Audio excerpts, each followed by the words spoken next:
Hola, ¿qué tal? Bienvenidos sean todos y todas a Ojalá Tele Santo Domingo y en nuestras plataformas de Tele Santo Domingo y de Ojalá TV también, claro que sí. Comunidad Ojalá Multimedia.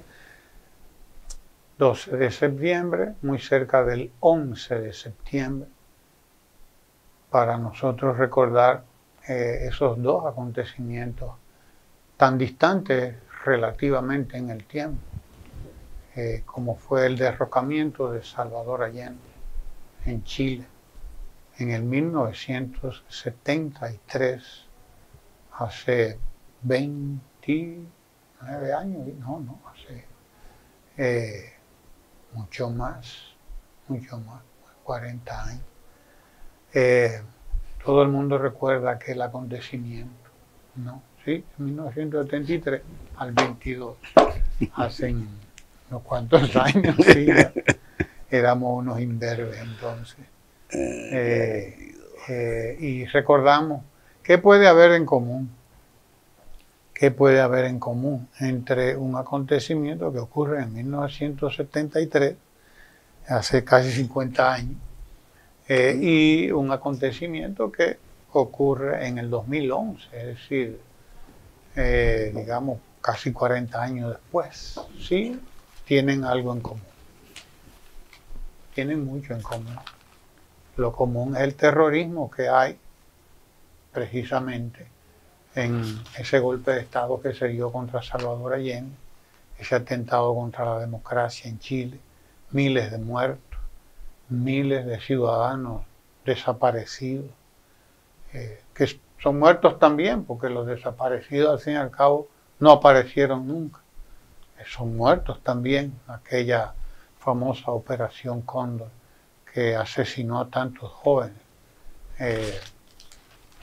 y que se combinaron las dictaduras de ese América del Sur en aquel momento, Argentina, Uruguay, Paraguay. Aquello fue realmente una cosa espantosa, lo que se vivió en aquel momento en América del Sur, y concretamente el asesinato, el derrocamiento de Salvador Allende para instalar en Chile lo que después vimos, ¿no? Una dictadura militar que gobernó de casi 20 años allí, ¿no? Y que instaló al mismo tiempo, primero fue un atentado contra toda una cultura, como dice la gran investigadora Naomi Klein. Dice, no era nada más quitar un régimen, un gobierno, un sistema, sino también desinstalar una cultura e instalar otra. La cultura y la economía neoliberal. Todos recordamos aquel viaje célebre de Milton Friedman, padre del neoliberalismo al estilo Chicago Boys, como le llamaban en aquellos momentos, que fue a reunirse con Pinochet y a dejar instalado allí todo un sistema económico que ya tiene 50 años instalado aquí y en el mundo. Ese sistema que le llaman capitalismo neoliberal o neoliberalismo. Neo por lo de nuevo, ¿no? Porque el liberalismo aquel clásico inglés que todos conocimos desde el siglo XIX y parte del siglo XX, que se lava y se le da una nueva versión en este siglo XX, en la escuela de los Chicago Boys de Milton Friedman y varios que fueron los que articularon esa escuela, que ya dura 50 años y que entra en crisis desde luego. Pero lo que vimos ahí pues tiene su correlato en ese atentado contra las Torres Gemelas, porque ahí ya sabemos lo que ocurrió allí también, pero también tiene correlato, aunque parezca que uno trae las cosas por los cabellos, en el atentado contra Evo Morales, porque al fin y al cabo es terrorismo que sigue gobernando, que sigue mandando por el mundo y andando por el mundo, costando miles y miles y miles de vidas, millones de vidas ha costado todo ese sistema de terrorismo que se instaló en el mundo a partir de los años 70, cuando se vio que ya América Latina y que parte del mundo iba tomando un derrotero que ponía en cuestionamiento una serie de políticas que venían aplicándose en todo el mundo, esas políticas de saqueo de nuestros recursos naturales, etcétera, etcétera, y que conocimos y que también nosotros vivimos aquí 10 años antes del golpe de Chile, el golpe de Estado contra Juan Bosch en 1963, de manera que lo que estamos viendo es una continuidad. Es la continuidad de acontecimientos, la continuidad de un fenómeno. Continuidad de un fenómeno. 10 años antes también se había dado el golpe contra Jacobo Arbenz en Guatemala y así por el estilo. Usted sigue y va mirando y hay una escalada de golpes de Estado, de golpes terroristas que ya nosotros en 1963 fuimos parte también de aquello, ¿no? Por eso es bueno, uno recuerda siempre en septiembre todos estos acontecimientos, porque septiembre es precisamente ese recordatorio, el que tenemos por delante. Bienvenidos sean todos y todas a Ojalá. Bienvenido Guillermo Ricard Calvetti. Gracias, Ramón. Si algún sentido tiene cada año que transcurre, recordar estos acontecimientos puntuales, ambos, ¿verdad? Y otros más, porque ahí también hubo un golpe de Estado, el de Juan Bosch, ¿en qué mes fue? Sí, en septiembre. En septiembre por 25 igual. De septiembre, 25 de septiembre. 63. Correcto.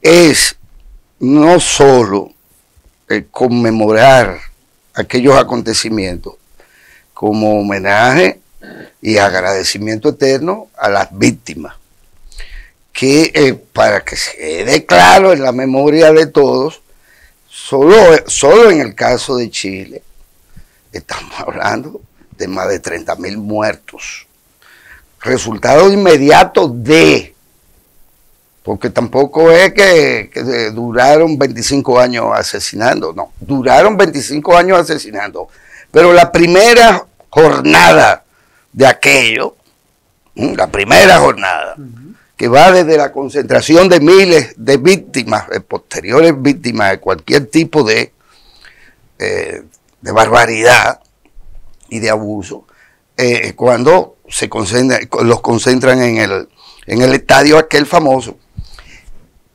Digo esto, estamos hablando de más de 30.000 muertos. Ya podríamos hablar de más de 1 millón de chilenos en los años sucesivos y de manera clandestina y de manera legal se vieron compelidos al exilio. Y bueno,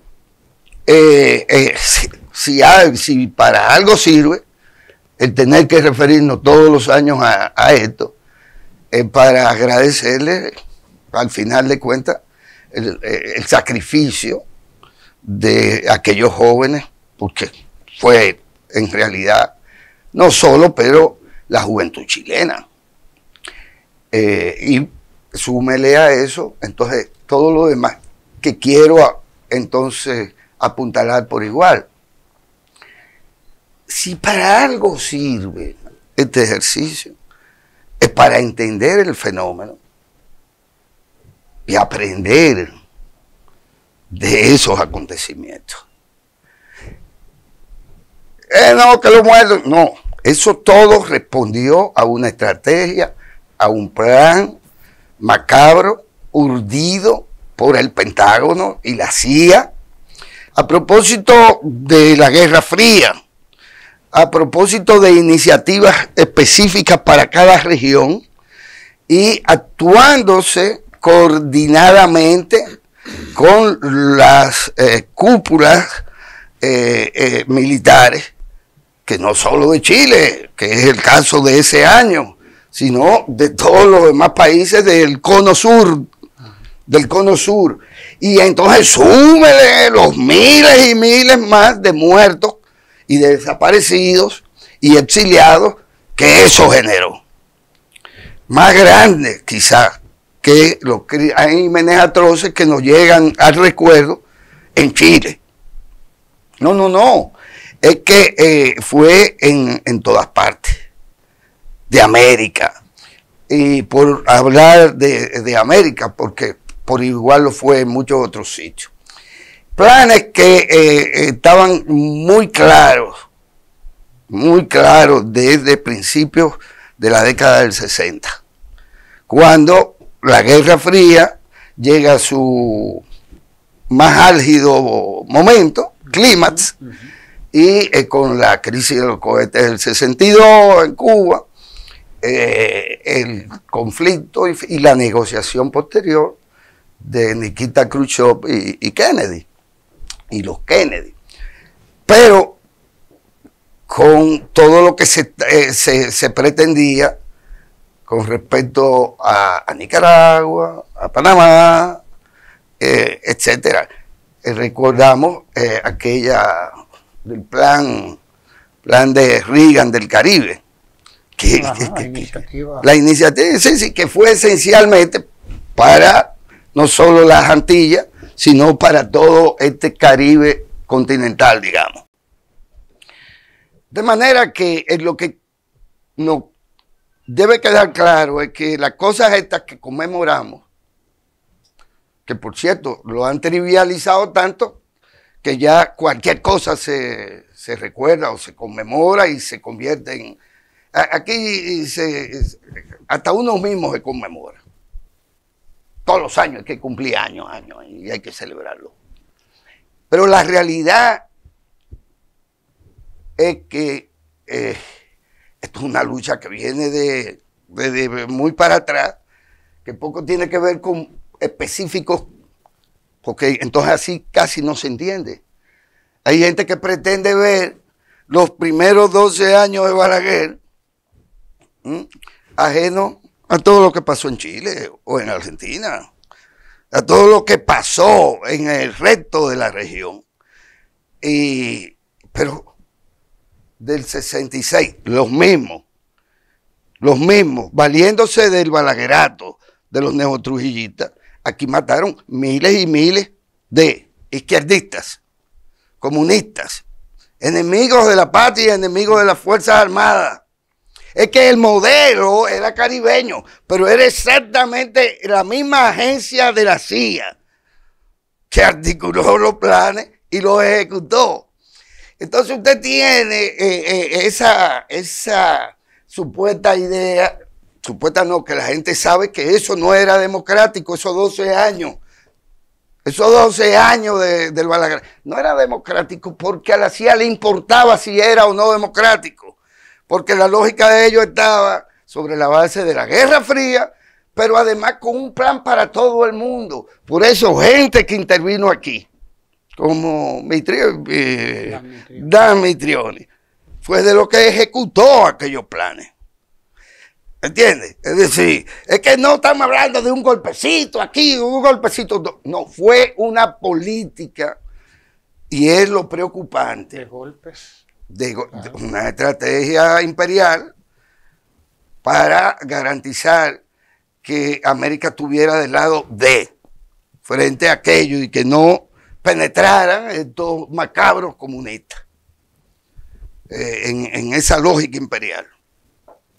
Yo le agradezco a todo aquel que fue víctima, inocente o no, qué sé yo, como se quiera, pero es que vamos para lo mismo, y es ahí lo preocupante y lo que le da importancia a tratar, a conmemorar y hablar de este tema. Vamos para lo mismo. El mundo se pretende dividir de nuevo, Occidente y Oriente, capitalismo y comunismo, porque se sigue entendiendo que Rusia, la Rusia de hoy, que no tiene nada que ver con los soviets, y que no es Unión Soviética, sino una federación rusa, una federación de estados rusos, como pretende, sí, como hay repúblicas, hay estados en Estados Unidos, y hay estados en México, y hay estados en Brasil. Bueno, pues es, ¿verdad? República Federada, que es lo que pasa con la Federación Rusa. Pero nada que ver con el tema de si comunismo o no comunismo. Nada que ver. Esto no es un tema ideológico por el momento. Lo será igual, porque todo conduce también a eso. Yo creo que por eso ahora, después de nosotros habernos relajado un tanto frente a ese tema, los temas de la libertad pública, los temas, por lo tanto, hay que seguir insistiendo en la libertad de Julian Assange, los temas de que nos presentan como agenda, de esta crispación y de esta militarización, porque todo conduce a una confrontación, no solo en el terreno militar, que siempre será no la primera, sino la segunda o la tercera de las etapas de la historia, nos conduce a una guerra económica, y donde hay guerra económica habrá guerra militar, y habrá guerra ideológica, es decir, guerra propagandística, etc. Mira, Guillermo, bueno que tú lo concatenas de esta manera, pero si vale la pena recordarlo, como tú dices, primero por rendir tributo y agradecimiento a todos esos millares y millares de jóvenes y de no jóvenes que murieron, que fueron asesinados para instalar un sistema que está instalado, dicho sea de paso, está instalado y que tiene 50 años instalado, que es ese neoliberalismo que sabemos y que describe Naomi Klein muy bien en uno de sus trabajos fundamentales de capitalismo del caos, lo llaman. Si vale la pena es porque hay que ver la sucesión de acontecimientos que hay. Si dan el golpe de Estado contra Jacobo Arbenz en el 54, si dan el golpe contra Bosch en el 63, si dan el golpe contra Allende en el 73, o sea, fíjate que va, y entre medio hay otros tantos que uno, ¿verdad? Tiene y asesinatos, como lo de Omar Torrijos, asociado al tema de Omar Torrijos, claro, en Panamá, sí, etcétera, etcétera. Y resulta que después tú dices, pero ven acá, esto tiene un correlato, porque después tú ves, bueno, cambian las cosas, cambian los personajes, los protagonistas, pero entonces tú ves cómo vuelve la ola y dice, hay que tumbar a Lugo, ¿me entiendes? En Paraguay, y le dieron el golpe de Estado al padre Lugo, que era sacerdote, abrazó la causa política, bueno, se hizo presidente, ganó unas elecciones en Paraguay, pero tumbaron a Lugo. Y lo enfermaron igual que a otros.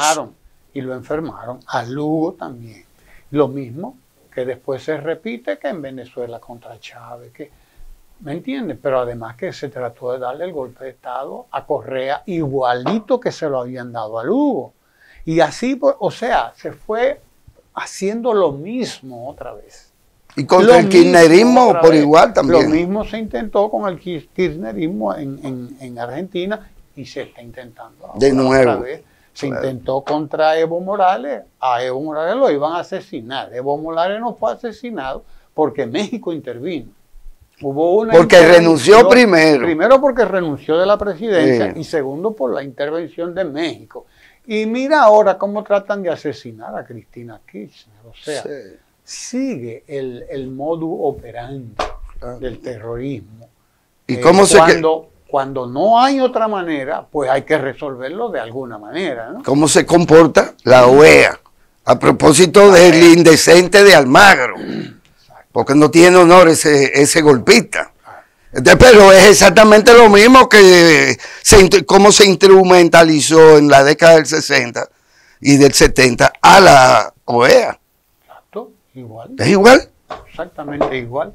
La misma instrumentalización de organismos internacionales al servicio de una determinada orientación política. El mundo ha cambiado. No hay los aviones bombardeando los palacios, aunque en Bolivia vimos que si había que hacerlo, se hacía. Si había que hacerlo, se hacía, porque fue un golpe militar. Finalmente terminó siendo un golpe militar, policial incluso, como se trató de hacerlo con Correa en Ecuador. ¿Y cómo se le hizo al de Honduras? A Zelaya. ¿A Zelaya? Claro que sí. Golpe. Es lo mismo, golpe en todas reglas. En todas reglas. Todo eso dirigido por el Departamento de Estado, el Pentágono y la CIA. Porque no hay otra titiritero. John Bolton, por cierto, agrégalo, porque antes, hace mucho, eran como la gatica de María Ramos. Pero John Bolton, ese Camaján, ese halcón, no, el halcón no llega hasta ahí, esa ave tan bella.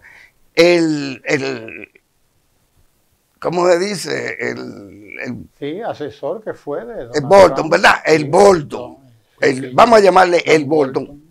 Lo dice en un libro, en su propia publicación, con su propia palabra, que parte de su oficio era dar golpe de Estado. Sí, sí. Y que eso da mucho trabajo. Y que eso cuesta mucho. Eso no es Dice, fácil dar un golpe. Dice Bolton que eso no es tan fácil. Que no es tan fácil. Es decir, mucho trabajo. Estamos ante esa realidad que ya son tan descarados que no se atreven a desmentirlo. Así es. De manera que vale la pena recordar todos estos acontecimientos porque se ve actuando, ¿no? Todo, y cómo la ola va primero y después vuelve de otra manera, ¿no? Sí. O sea, hay una continuidad, un continuo histórico. Y el que quiere conocer el presente tiene que averiguar el pasado, obligatoriamente. Que no es lejano, además, el pasado. No, está ahí mismo.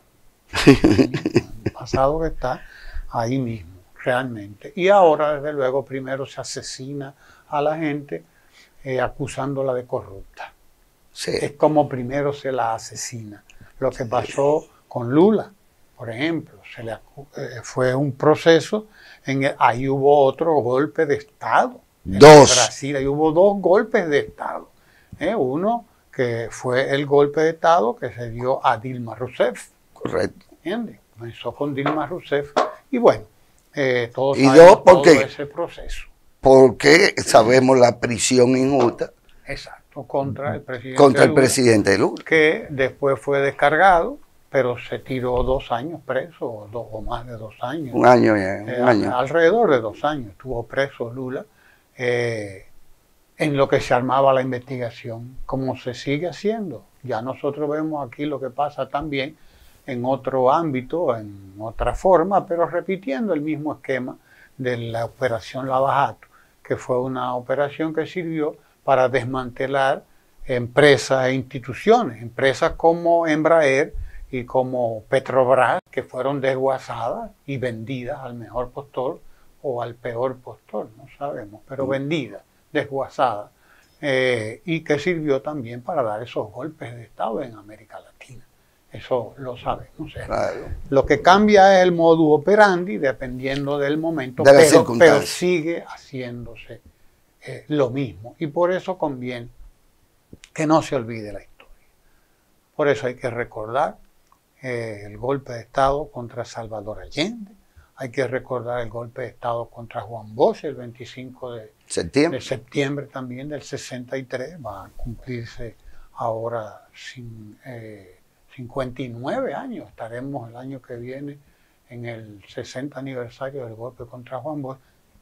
20 años no es nada, decía Gardel, pero para la historia 50 es muy poco. Ya vemos cómo nosotros estamos viendo todos estos procesos que siguen repitiéndose. Hoy se asesina igual, hoy se da golpes de Estado igual, en nombre de la corrupción, en nombre de la transparencia, y salen a marchar gente que hasta uno se queda sorprendido viendo esta gente marchando en la calle, porque, pero ven acá, ¿y cómo es la cosa?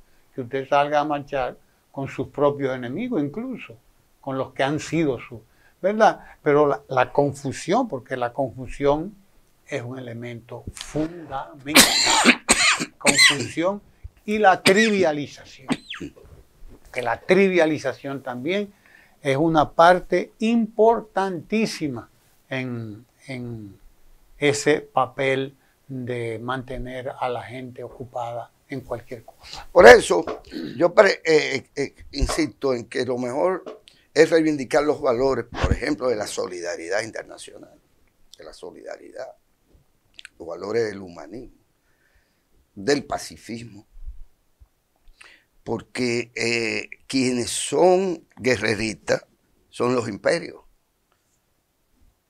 Los pueblos, pues, no están supuestos a ellos más que los pueblos imperialistas, que los hay. No hay forma de... Culturalmente imperialista. Claro, ideologizado. Efectivamente.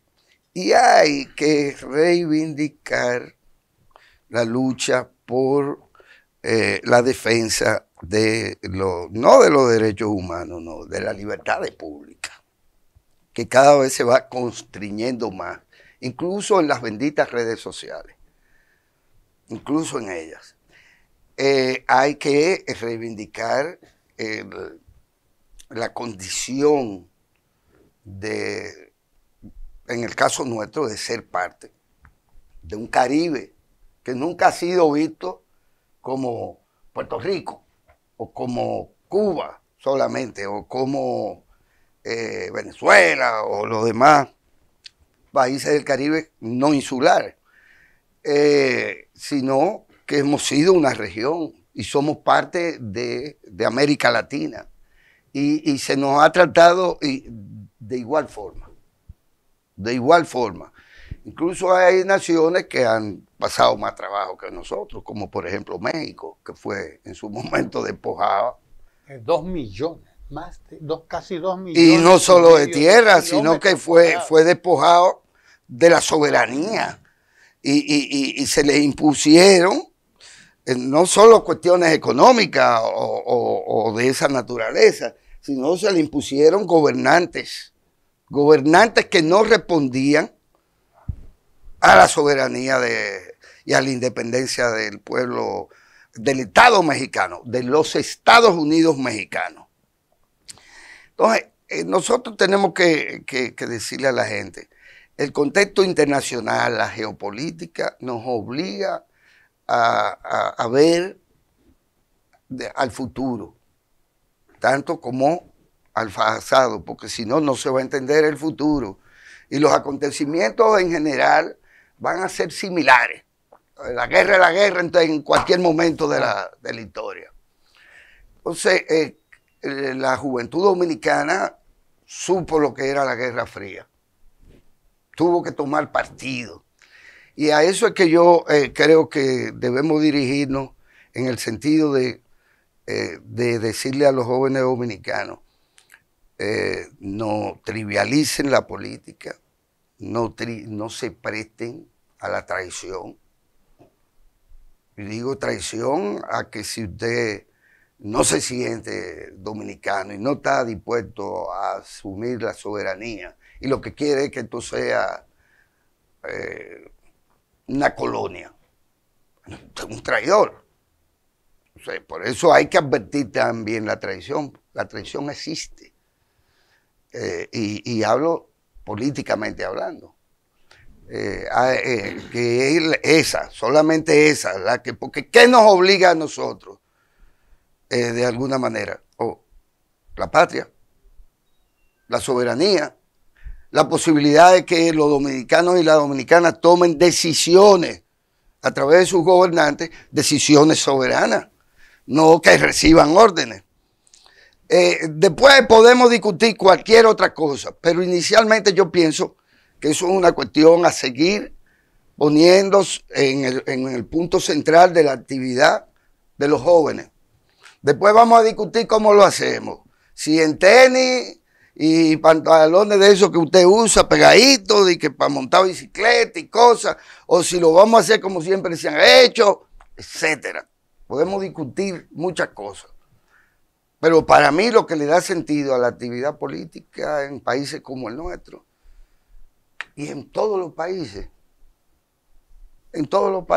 es esa noción de arraigo y de pertenencia a un conglomerado que hemos llamado país, que hemos llamado nación, que hemos llamado estado, que hemos llamado república, y que es nuestro territorio. Ajá. Y que a la larga está en una región. Que está en una región. Y una región que tiene una historia común. Común, efectivamente. Con matices distintos, con momentos distintos, con pueblos distintos en todo el sentido de la palabra, pero con cuestiones muy, muy comunes. El destino nuestro, en definitiva, ha estado marcado por el destino de Cuba. A nosotros no nos permitieron la democracia sobre la base de que no aconteciera la revolución tipo cubana en el país. ¿Ya? Y por ahí ya comienza una cosa, sin ponerle nota a eso, simplemente eso. Nosotros no podemos pensar que somos ni la última Coca-Cola del desierto, ni la primera. Ni la primera. Y además tenemos un destino común. Un destino común, absolutamente. Tiene que haber ese destino común, que es el destino de la unidad de los pueblos, la unidad regional, Caribe, América entera, América Latina, por razones culturales, razones históricas, etcétera.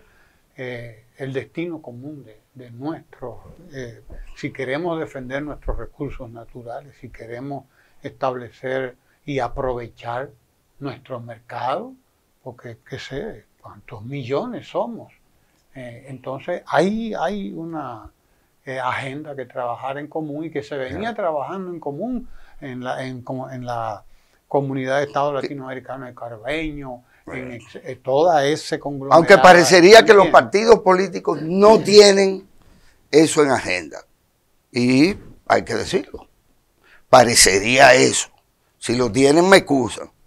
Porque tienen representantes en el Parlacén, hay representantes y gente que trabaja las relaciones internacionales de todos los partidos. Está sobre todo en la historia.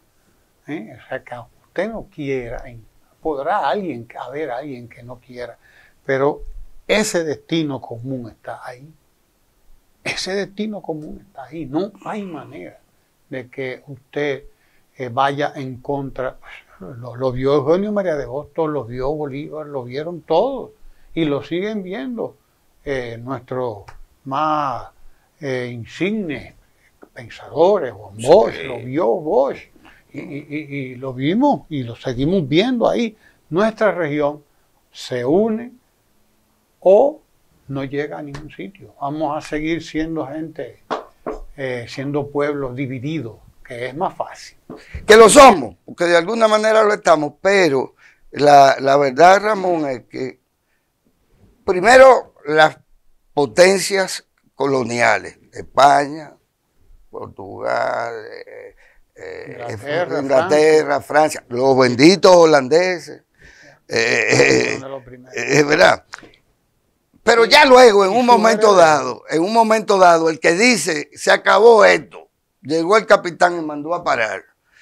Y dijo, ahora soy yo el matatán. Fueron los Estados Unidos de América que dijeron, este es el patio nuestro. ¿Por qué? Entre otras cosas, porque la Primera Guerra no hizo más que anticipar la Segunda Guerra Mundial. Y el Caribe para ellos fue definido así, por el conflicto propiamente, que no era Guerra Fría llamado así en su momento, pero que sí conducía a la Guerra Fría posterior. La confrontación entre el imperio norteamericano, sacándole la castaña del fuego a algunos aliados, a quienes habían derrotado previamente, como los ingleses, ¿Contra quién? Contra la Unión Soviética, que había alcanzado en los últimos años cierto desarrollo, o en las primeras décadas del siglo XX. El movimiento internacional de los trabajadores había alcanzado una cierta influencia en lo que ellos entienden que es Occidente, que es de ellos.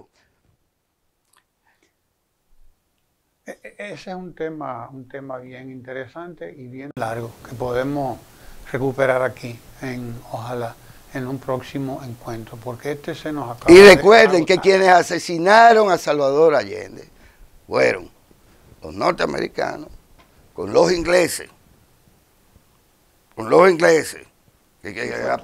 Sí, pero específicamente con los ingleses, que terminan protegiendo a Pinochet como lo protegieron durante un tiempo. Claro, por eso lo digo. Claro que sí. Y naturalmente los norteamericanos, que de la manera más... y recordar, Guillermo, que no es que es una cuestión puramente, no, que hay que quitarlo ahí. No, lo que pasa es que estamos hablando de que el cobre chileno era muy importante. Sí. Y estamos hablando de que Fidel se pasó un mes en Chile. Recursos naturales, exacto. Claro. Se pasó un mes en Chile. Claro, estábamos hablando de que no se puede permitir. Yo creo que nunca había estado tanto tiempo fuera de Cuba. No se puede permitir que en América Latina florezcan ciertas ideas. Punto. Entonces no vamos a poder llevarnos el cobre como nos lo estábamos llevando, ni vamos a poder tener todo lo que teníamos ahí, lo que tenemos ahí. Los recursos que están ahí. Esa es la realidad. De eso se trata, esa es la concreta, no es otra, ¿no? Usted quédese ahí en Tele Santo Domingo y gracias por acompañarnos aquí en Ojalá. Nos encontramos en un próximo.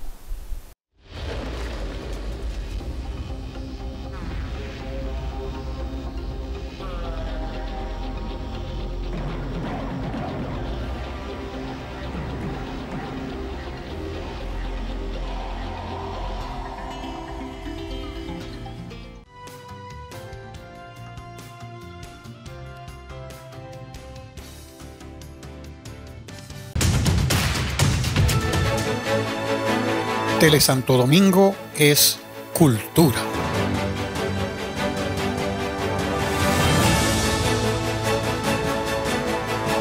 En Tele Santo Domingo somos historia.